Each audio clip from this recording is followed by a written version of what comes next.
Welcome back to the Dungeon Master's Block, the place where we come to talk about the Dungeon Master, the most important person in the game, the only person capable of playing God, killing characters, and lowering the egos of everyone else at the table. I'm DM Neal, aka Joked Maniac, and today we are going to have a very interesting conversation about surrealism, adding it into your game, the ups, the downs, and to be frank, I don't think we come to too many conclusions, but it is a great conversation with Taylor LaBresh from Riverhouse Games. But with that, let's head to the meat. I'm starving. We ain't had nothing but maggoty bread for 3 stinking days. Why can't we have some meats? The flank meat's back on the menu, boys. So today on the meat, we have a very special guest. And I've brought this up before, and I think I realize in essence, my ultimate goal is to bring on everyone that was in that I said Descent into Midnight, but in the Blue Planet game, that is the ultimate lightning in a bottle, my penultimate RPG experience. And today we're checking off another on that list because Taylor LaBresh is here, the host of the Game Closet podcast, the creator of Riverhouse Games, and one of the developers on Descent into Midnight, which is going to definitely play into our conversation. But Taylor, thanks for coming on. Yeah, hell yeah. Thanks for having me. I am a fan, not just of you, but also of the DM's Block. It's been a show that was very formative in the early years of me getting into role-playing games. So very happy to make an appearance here. And thank you for the space and the lovely intro. Of course. So we're going to jump into our topic of surrealism. But before we do, we have our interview questions. So can you tell us a little bit about yourself? Of course, long walks on the beach, but anything you think our listeners would be interested in. Yeah. So like Neal said, my name is Taylor LaBresh. I run Riverhouse Games, which you can find online at riverhousegames.itch.io. You can find a podcast that I do, Game Closet, on all podcatchers that jump into the iTunes charts. We're on kind of like a semi-unannounced hiatus right now. We'll see what the future looks like for Game Closet. But yeah, it's very fun. I am a queer man. I do a lot of thinking about like how do we do queerness in games. And I think surrealism is something that I really love and want to touch on because I think that there's a lot of overlap between like a lot of the philosophical aims of surrealism with how I see my like queer identity attaching itself to me. And that might be a conversation that is above the heads of this topic, but I'm definitely stoked to come on and talk about that kind of stuff. You can find me online at Leviathan Files on Twitter, I should say, as well. Definitely. So is there anything else specifically that you're working on? And of course, I always love that I have to say this, that you can talk about. Not at the moment. But long story, unrelated to role-playing games, I took the LSAT yesterday, 2 days ago, as of this recording, and am prepping for going into law school. I also just got kind of a large promotion in my day job, so I am taking a step back from games work in terms of creating new things. Obviously, I'm still happy to talk about all of the things that I've been doing for the past 5 years, but nothing new on the horizon quite yet, just because I'm working on stuff that is not really related to games that requires some attention. I understand that all too well. It's someone staring in the midst of a lateral move, staring down a potential promotion. So nice. We do have a surprise question. Ooh. My surprise question. What was your favorite RPG moment of all time? No, I think for me, and so I'm tailoring that pun intended to you. And what is probably the most surreal moment off the top of your head in a Descent into Midnight game? So this is something that I really like. It's something that I got to bond with some friends in Minnesota, Kyle and Kirsten, two good friends of mine. At Tembeep on Twitter is Kirsten, and at Midi Chloroquine on Twitter is Kyle. Nice. They're married. Kirsten's doing some really cool work in Norway, actually studying migration and wildlife impact of reindeer and grazing sheep. Super cool. You should go check that out. So we played Descent into Midnight. It was, I think, maybe Kirsten's first role-playing game or one of the first few, and Kyle had been doing a few.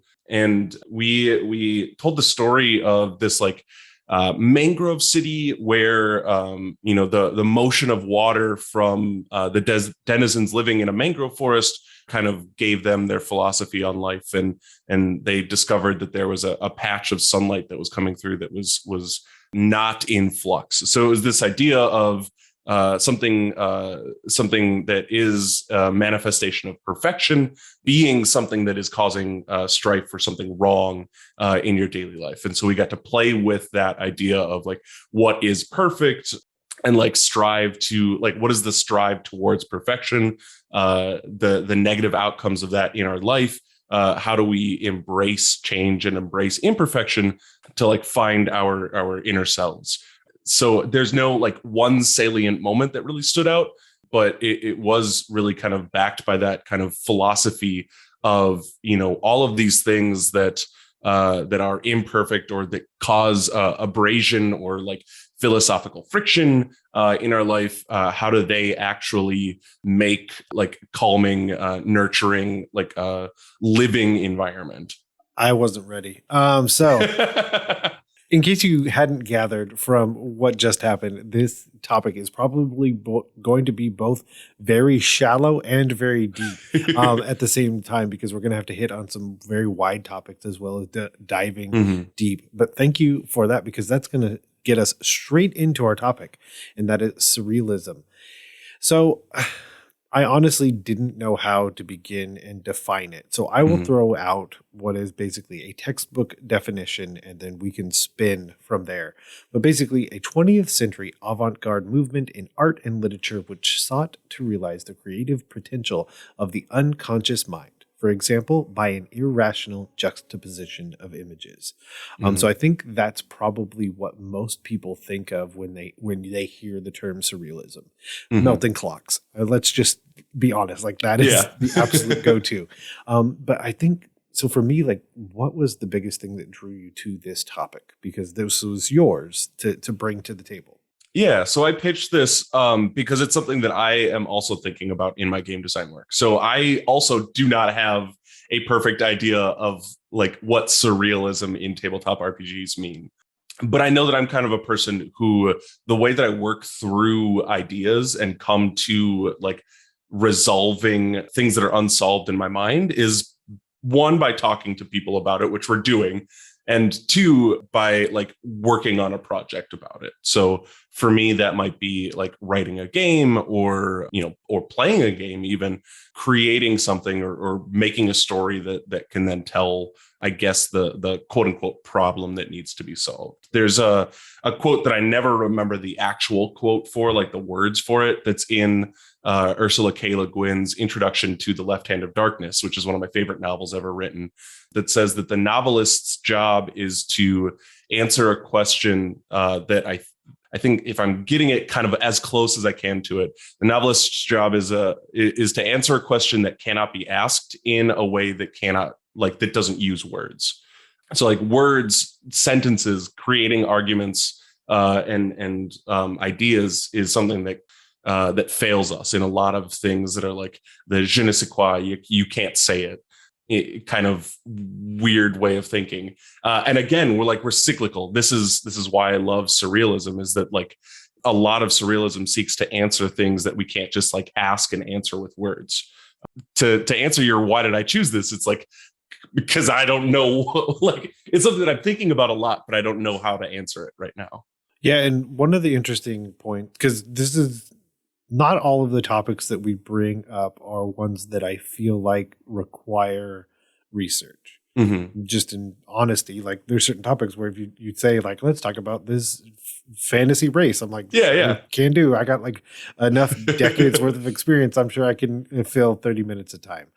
This was not one of those. So what I found most interesting was that there is the potential to call every RPG game and every video game a level of surrealism. Sure. Because of it's using your imagination and your unconscious mind to fill in those gaps.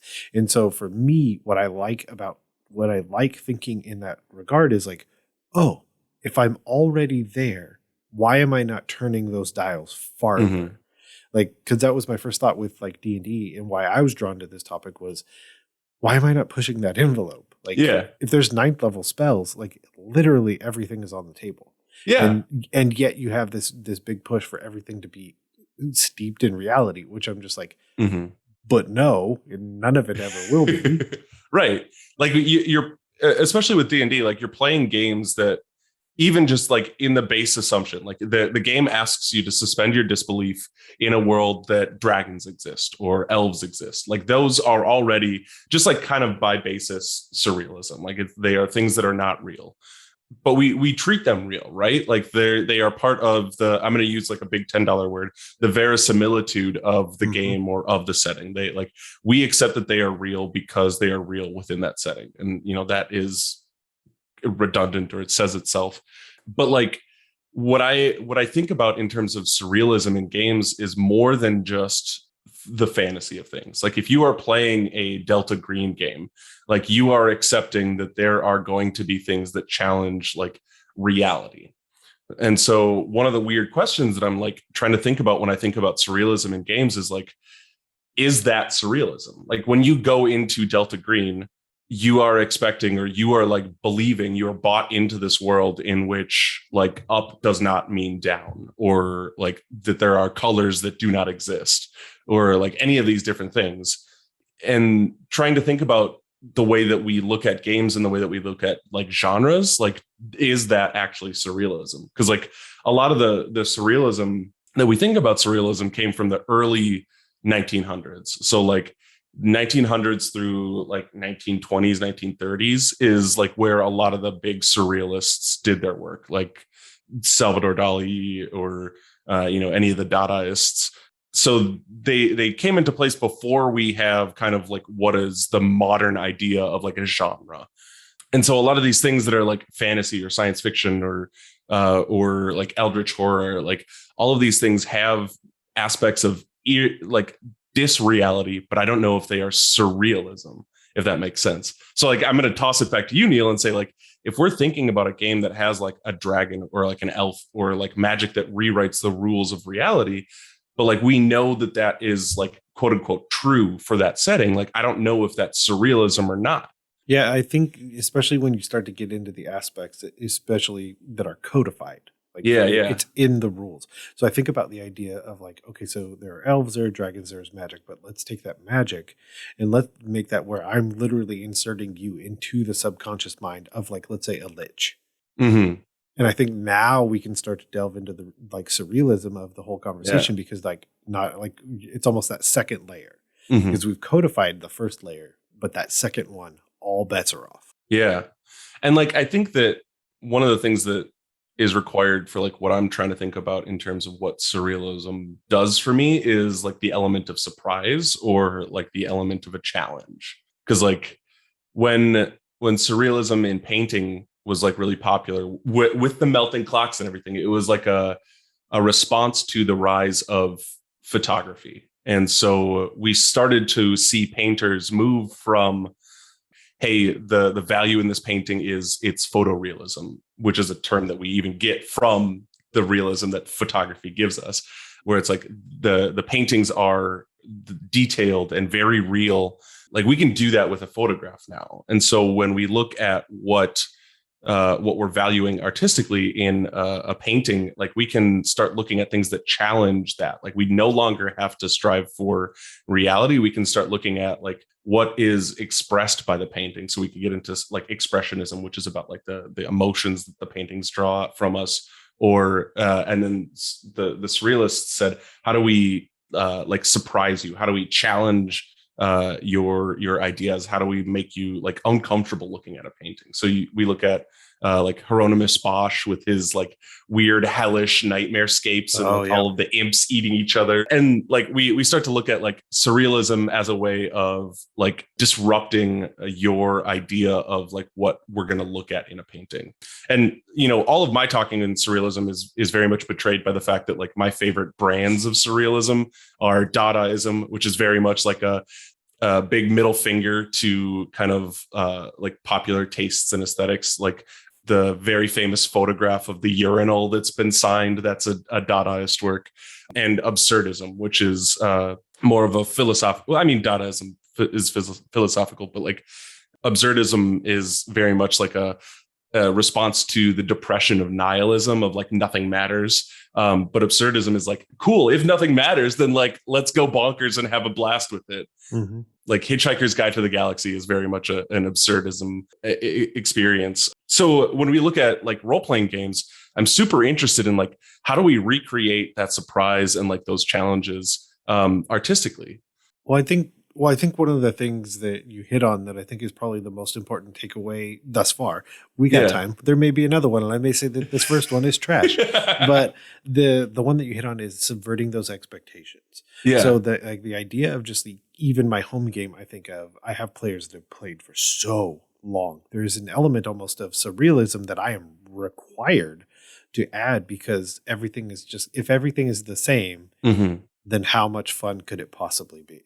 I mean, there's a limit at that point, because it, like you said, it's almost that cycle. But the idea of having something that subverts their expectations completely because it's different, I think starts to dive into that surrealism. The other thing I think of is like right now, the Feywild is at the forefront because Beyond the Witchlight just came out. But I also think of like the Shadowfell and like those planar travels, those echoes of the codified material plane, I think are rife to just delve deep, because everything can be different, but close enough. I don't know that I had much from there, but I think that it's very cool, because like that makes me think about like the uncanny valley, and like how do we play with the idea of like what's similar enough and comfortable enough that we can exist in it and buy in. Because like you never want to be like, hey, I'm going to push the boundaries of what you're comfortable with, and you're not going to, like, that's not fun. But we want to do something that's like just there enough to like unsettle a little bit. So I guess for folks that are like might not be familiar with Uncanny Valley, it's like the weird, like when you look at a CGI human, you're like, that's not quite human, and it makes me feel weird. Like I think that is kind of like what I want. Like that's what I want out of a role-playing game that I don't necessarily know quite that I've found yet. Yeah, and I think that they're, I mean, mainly because I just watch it all the time, is Rick and Morty. I think they hit that level of surrealism because of like basically time and space travel on the regular without questions. Like it's just happening. And I think that's helpful too with surrealism, is that you're like going back to the first things you were saying, is like you're almost not asking questions to find answers, and you're almost not getting answers from exactly what's said, but it's like this feeling, this element of like something's wrong, but in a way that's okay. And I think that's really cool what you just said there, because it definitely is something that I didn't quite think about before, is that like the surrealism that I love doesn't explain itself, and it doesn't necessarily like expect you to expect that it's explained. And like especially now, like a lot of and I'm going to make a blanket statement here, a lot of nerd culture is like very much in terms of like the defined or like the explained. Like you see a ton of YouTube videos of like, you know, the ending of such and such movie explained, or like you know, the top 10 plot holes in Avengers Endgame, and it's just like, you know, they didn't tell us what Hawkeye had for lunch.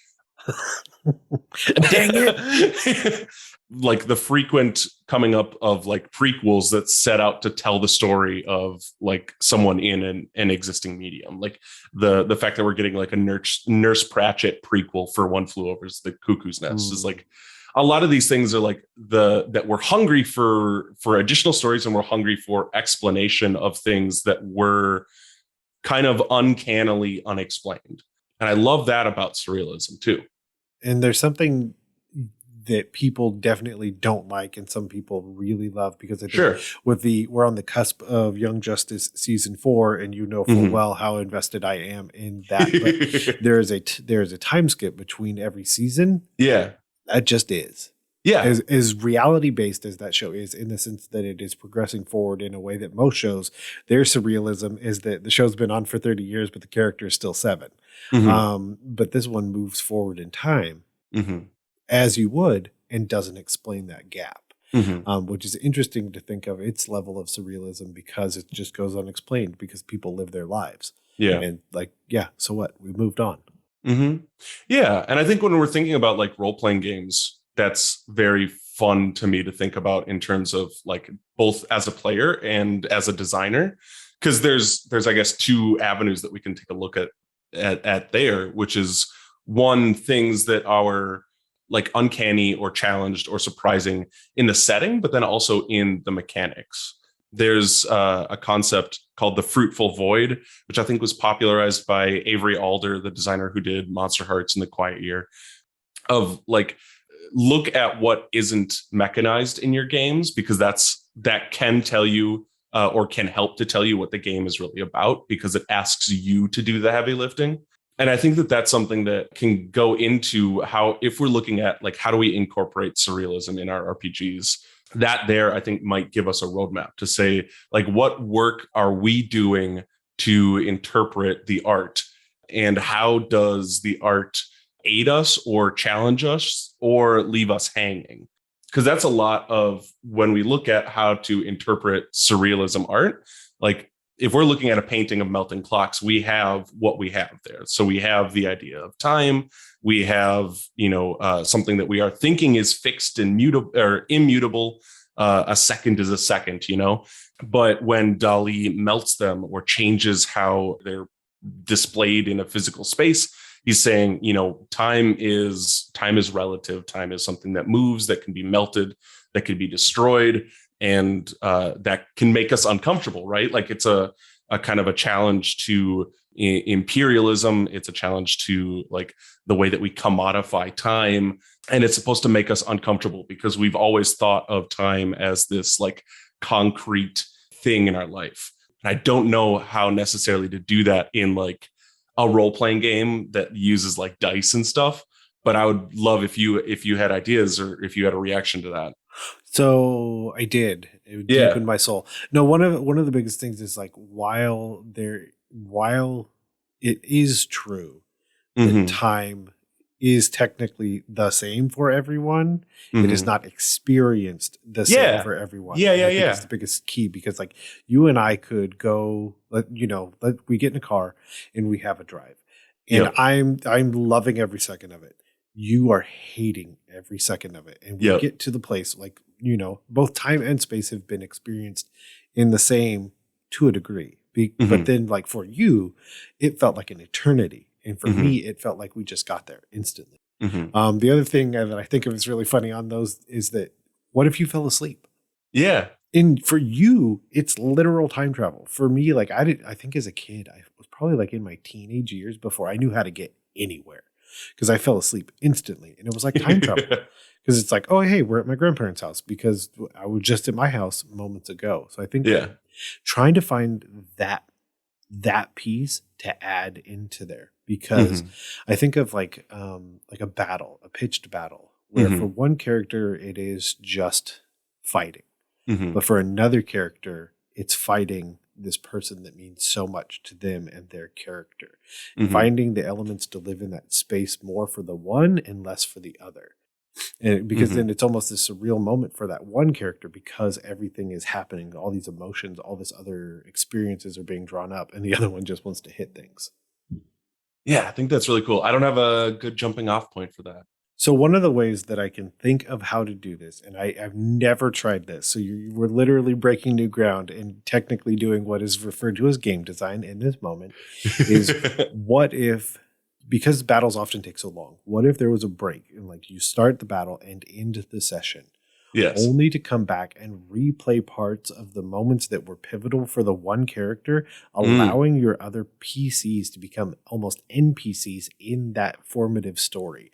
So you're almost living an extra moment for the one character and not for the others. Yeah, I like that. Like we can play with kind of like the structure of narrative, because that's another thing too, is like traditionally role-playing games have been very like linear in terms of what cause and effect is. Like we think, this happens that caused that. But playing with time allows us to kind of like rewrite the rules of cause and effect. So we can say, this this fight happened and it was caused by XYZ, going back, we can change that. We might be able to have like, if we wanted to lean into the more surrealist, feelings there, we can say like, let's establish conflicting ideas of what the cause was, that might be experienced by either participant. I think just the exercise of collaborative storytelling allows us to do that. Like, each player bringing something new or surprising others with different aspects of the way that we change how we experience that one event, I think would be something that's very cool. And I think the idea lends itself more to the surrealism because you're not in a codified space. If we're trying to use continued verbiage, if you will, because now it's that person's memories of what got them there. The other time I think of like turning that dial is the adage that your life flashes before your eyes. Mm-hmm. So throwing it back into D&D 5e. So if someone is going to make a death saving throw, taking that extra time, because that already makes the potential death more than it would have been, but also living in those moments of having parts of their life flash before their eyes, because you can also leverage that to be more narrative elements going forward. Yeah. I think that would be cool. I don't know necessarily that it would be fun. Hey, that's it. We didn't ask for fun. We asked for cool. No. No, because I think that, and especially for D&D, like I don't think that the game is necessarily built to handle that or support that. Where I think that there's a lot going on. Anytime someone is doing a death saving throw, it's like there's probably like 7 or 8 other things happening, and stopping to say like, okay, cool, let's break into this. I don't know necessarily that I would have fun doing that, but it definitely, I think, would be a very cool like aspect or incidence of surrealism, that it would definitely fill a lot of those things that we're looking at. Okay. So yeah, we have not answered any of the questions on the outline, and I don't even care about them. So the other thing I was thinking is there a moment? I mean, because one of the other things is, as a developer on Descent into Midnight, that touches into the surrealism because nothing exists that should in the world. I don't even know how to describe it, because you're living in a world that is deep under the ocean that has never been touched by humans. So that is baked in almost to have surrealism. From for sure. Very different angles, as someone who's played that game several times with never the same group. I don't know where I'm going, other than like, what, I guess, tools are you trying to put in place so that people have a good time while having that surrealist experience? Yeah. So I think it's kind of a tight balance to walk, because some of the things about surrealism, the classic surrealist work, the Treachery of Images by René Magritte, the pipe that says in French, "This is not a pipe," underneath it. Like when we look at a lot of these like classic works, like we have come to accept them now and give them worth now. But looking kind of back in time, a lot of those things were challenges, were not maybe received very positively. Fountain by Marcel Duchamp only exists as a photograph. Actually, I should say Fountain by someone, because Duchamp only took credit for it. He didn't actually do it. Is by Baroness Elsa von Freytag-Loringhoven. It only exists as a photograph because it was either, some say it was destroyed, some say it was just thrown out in the trash. Like it was received in a way such that it no longer exists. Yes, so they're not necessarily very like fun to originally experience. But when we're looking at role-playing games, we want to be able to have that fun.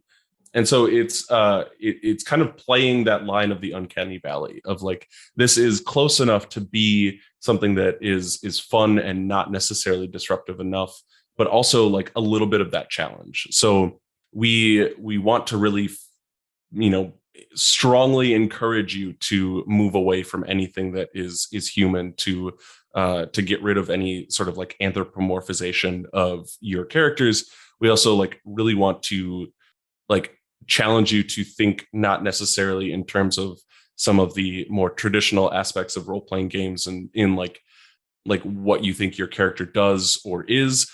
So we encourage you to play character concepts like abstract ideas or non-individualized persons.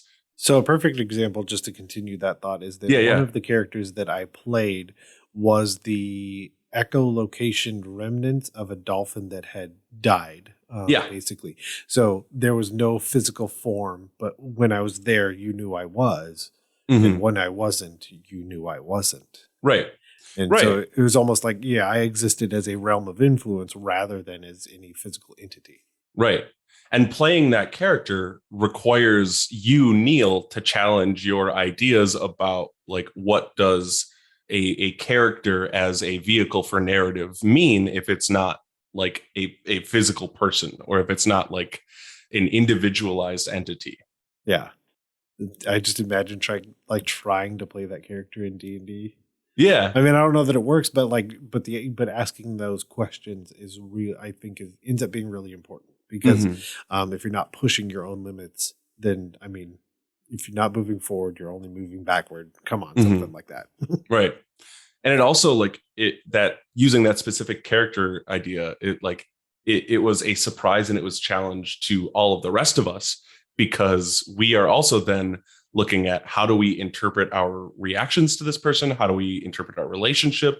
Which falls perfectly into like that goal of surrealism is to surprise and to challenge the viewer. There'd be so much fun as an NPC. I think, and that's also another good way to look at it is if the players do need that codified world, because they're going to need to make roles. But when you start to have those aspects be the environment, the world, an NPC, then you can really start to, again, turn those dials, because those aren't questions that have to have these specific answers for every single thing. There's no character. There doesn't need to be a character sheet for an NPC. You can certainly have one, but like that's not required. Right. Okay. So I think we're on the cusp. And so now I will ask what I feel is my absolute favorite question, and that is homework. So is there anything that you can think of that comes to mind that our listeners can read, they can watch, they can interact with when it comes to examples of surrealism? I would be remiss in our terms of like hustle culture and like our grind culture if I didn't say, hey, there are some great surrealism Riverhouse games that you can go check out. Obviously, Descent into Midnight, I would love for people to play and check out. That is a game that I made with my friends Rich Howard and Richard Kreutzlandry, as well as a fantastic team of folks who are working on that. But also, if we're looking for games that really push what surrealism is, because I've been thinking about this for a while, at least a year and a half. I've been trying to think what actually is surrealism in role-playing games, because every medium treats surrealism differently, and surrealism treats every medium differently. And I would love for folks to check out two things on riverhousegames.itch.io if you are looking specifically for surrealism. The first is GURPS, The Treachery of Images, which is games unruly, rending, piping sense. The Treachery of Images, which is a game design manifesto that I don't know that I necessarily agree with anymore. But it's like 20 to 30 pages of game design thoughts, small little surreal lyric games, and just kind of me thinking through things that in the creation of itself is I am calling it a game. I'm very concrete. It is itself a role-playing game that contains thoughts, notes, and other games in itself. And then the second thing is Machine Gun, which is inspired by the jazz album of the same name, which I will also recommend people check out, by the Peter Brotzman quartet. I can't remember. But Machine Gun is maybe a more immediate and playable example of surrealism. And I won't give away too much of the rules, because part of the game is not knowing what the rules are. And not knowing what the rules are is not a prerequisite for being able to play a role-playing game. So the jazz album, Machine Gun, many people have called it a wall of sound. It's not it's not a smooth jazz. It's not an easy listening album. It's a series of musicians essentially just screaming out into the void with their instruments. And it was made as a response to the rise of global fascism in the 80s in Europe. If people really want to read about this, And that's another thing, like on a tangent, something that I really love about surrealism is that it is intensely political. Every aspect of surrealism is making a very strong statement about like how we think about and view and experience things. Machine Gun is one of my favorite things. So in playing Machine Gun, you are able to know an amount of rules that is equal to however many rules one person can read out while another person is looking up a recording of Machine Gun by Peter Brotzman. And as soon as that recording starts, you don't know any more rules of the game, and you have to play it. That's awesome. Yeah. But then I would also recommend folks to check out any number of different lyric games. If you go to itch.io, that's itch.io, you can sort by physical games. And then if you just search lyric games, you can find a lot of games that are tagged that way. Lyric games are not in themselves surreal, but there are many that are surreal or next to it. And I think I already also mentioned it. The Hitchhiker's Guide to the Galaxy, I think, is a very good piece of surrealism, specifically absurdism. I do love that. I used to read it every year. I think I haven't for the past like 4 or 5, but I can still I could still do the far out in the uncharted backwaters of the unfashionable end of the western spiral arm of the galaxy lies a small unregarded yellow sun bit. Yes. So some of the ones that I had in my head. So the anime Berserk. If you haven't I've heard watched, that's really good. Well, it's unfortunate that like there's only one season because like the manga goes way beyond. But he was just writing it at a pace that couldn't sustain. I think it is a great way to observe how to take what is, I think, is a fairly traditional fantasy story and then go wild surreal with it. Mm-hmm. You're not going to see it coming. And then it ends and you're just left without answers, and which feeds into the conversation we've certainly had. The other one that kept coming to my mind is Playing Everyone as John. I think it's a really good dabble into a very surreal experience. If you haven't played it, just look it up. I don't want to tell you more because, just play Everyone as John at least once. Yeah. The other one that I think of, and now it's actually only has a 20 comic run, is Die. I've brought it up before, and if you haven't read it yet, please go read it, where basically there are mythical dice. Each person gets one die. They become a character, and they exist in this surreal world because it's also like there is their air quote real world, but then they go, and then they come back, and then they go back again. And so it's this really weird concept of time and it existing in one space and another and what happens in between. So yeah, those are mine. I think I'm going to throw out a weird out of left field thing that is only because it's what I'm watching right now as we do our interview. I think deathmatch wrestling is an example of surrealism in that it is a genre that plays with the medium in a way that is surprising and challenging. If folks are not super familiar, and this might be graphic, so I'll let Neal decide, editor Neal. Yes. How much he wants to keep. But there are... there's increased violence. There's spots with blood and weapons, like light tubes are used a lot. And all of these are very superficial. Like the convention here is to create the image of something that is supremely violent while only actually causing very like superficial injuries. So like a cut to the forehead is going to bleed a lot, but it's not going to do anything to you. And so it's a way to play with like the conventions of professional wrestling, which is itself a farce of, MMA or martial arts or, any other of these like combat sports in a way that is overly melodramatic. And deathmatch wrestling itself kind of like pushes that to the extreme in a way that seeks to make the viewer uncomfortable, one might argue.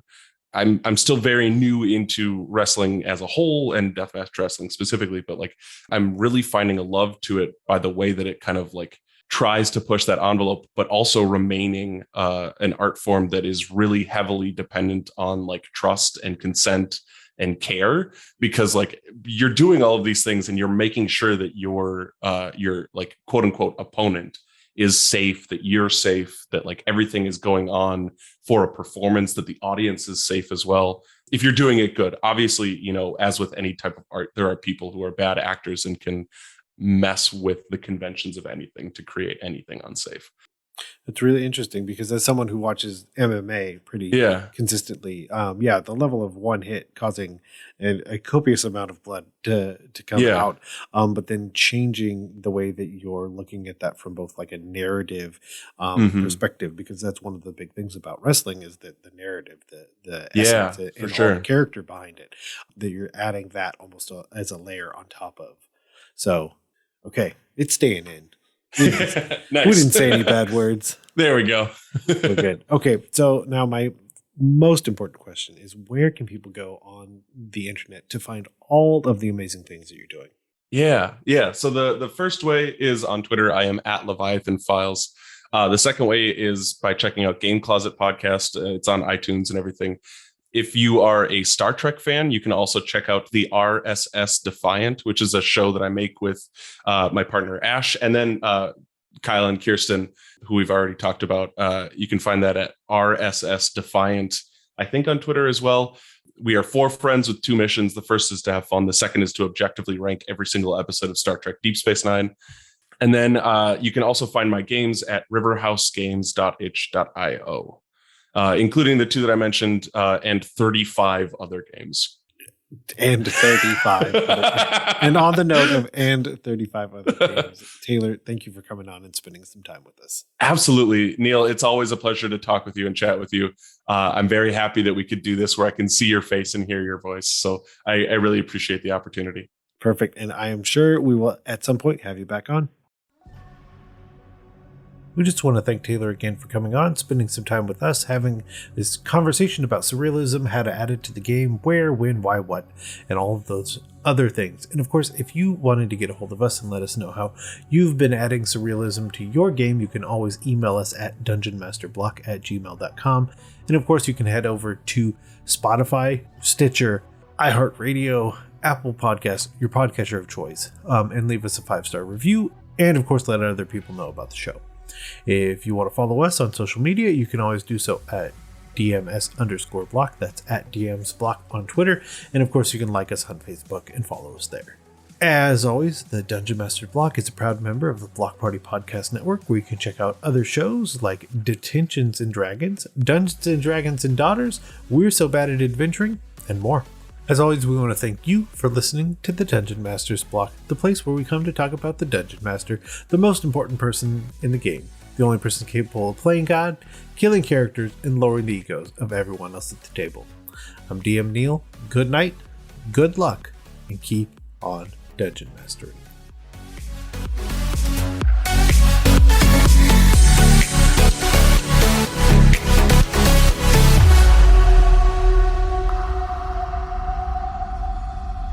Goodbye.